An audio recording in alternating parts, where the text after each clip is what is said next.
নমস্কাৰ সকলোকে এন কিচেনলৈ স্বাগতম জনালো। আজি আমি আপোনালোকক মাটিমাহ আৰু অমিতা দি আমি কিদৰে মাছৰ মূৰৰ খাৰ বনালো তাকে দেখাব ওলাইছো। আশা কৰিছো আপোনালোকে ভিডিঅ'টো শেষলৈকে চাব। খাৰটো অসমত সকলোৱে বনাব জানে আৰু সকলোৰে প্ৰিয়। তথাপিও আপোনালোকে এবাৰ আমি বনোৱা ধৰণে বনাই খাই চাব আৰু আমাক জনাব কমেণ্টত কেনেকুৱা পালে। আহকচোন আমি ভিডিঅ'টো আৰম্ভ কৰোঁ। খাৰ বনাবলৈ আমি ইয়াতে মাটিমাহ অলপ লৈছোঁ। মই আগদিনা ৰাতিয়ে ভালকৈ ধুই ভিজাই থৈছোঁ। এটা মাছৰ মূৰ, অলপ অমিতা আমি সৰু টুকুৰা কৰি লৈছোঁ, এটা কেঁচা জলকীয়া আৰু অলপ আদা নহৰু আমি থেতেলিয়াই লৈছোঁ। মূৰ দুফালত সামান্য অলপ নিমখ সানি ল'ব। আমি সাধাৰণতে খাৰত হালধি ব্যৱহাৰ নকৰোঁ, আপোনালোকে দিবও পাৰে।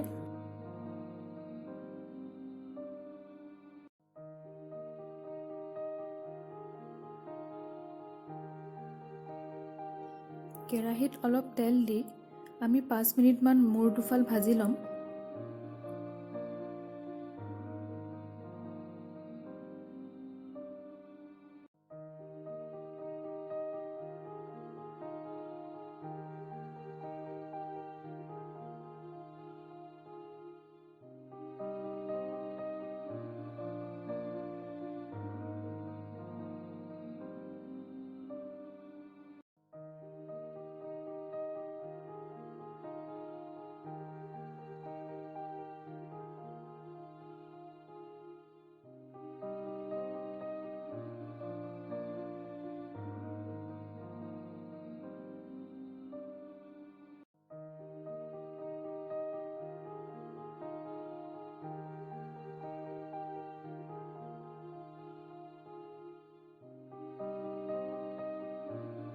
একেখিনি তেলতে আমি এতিয়া পাঁচফোৰণ কেইটামান দিম, লগতে কেঁচা জলকীয়া আৰু আদা নহৰুখিনিও দি দিম।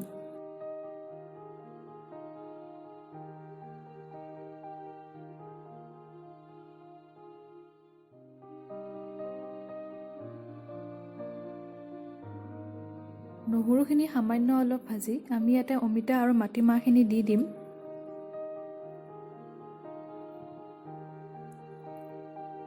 লগতে সোৱাদ অনুসৰি নিমখো দি দিব।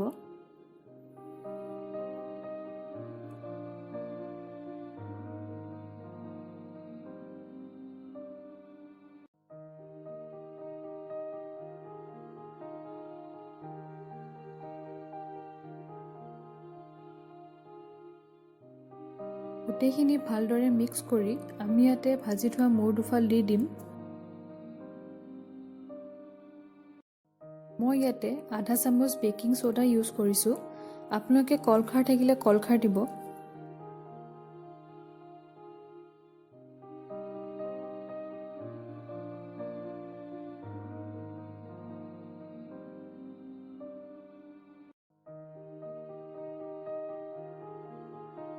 মাছৰ মূৰ কেইফাল অলপ অলপ ভাঙি দিব।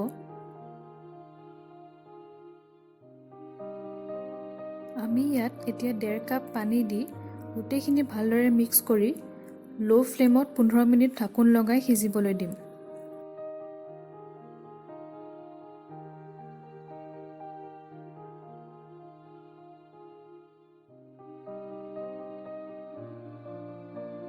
পোন্ধৰ মিনিটমানৰ পিছত এবাৰ চাব অমিতা আৰু মাটিমাহখিনি সিজিছে নাই। অমিতাখিনি সিজা যেন পালে দুটুকুৰমান অমিতা সামান্য অলপ ভাঙি দিব।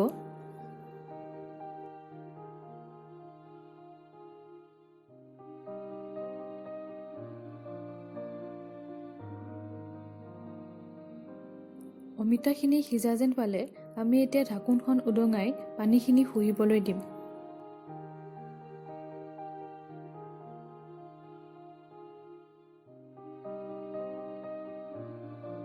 আমাৰ খাৰ ৰেডি। এতিয়া আমি এটা বাতিত কাঢ়ি ল'ম।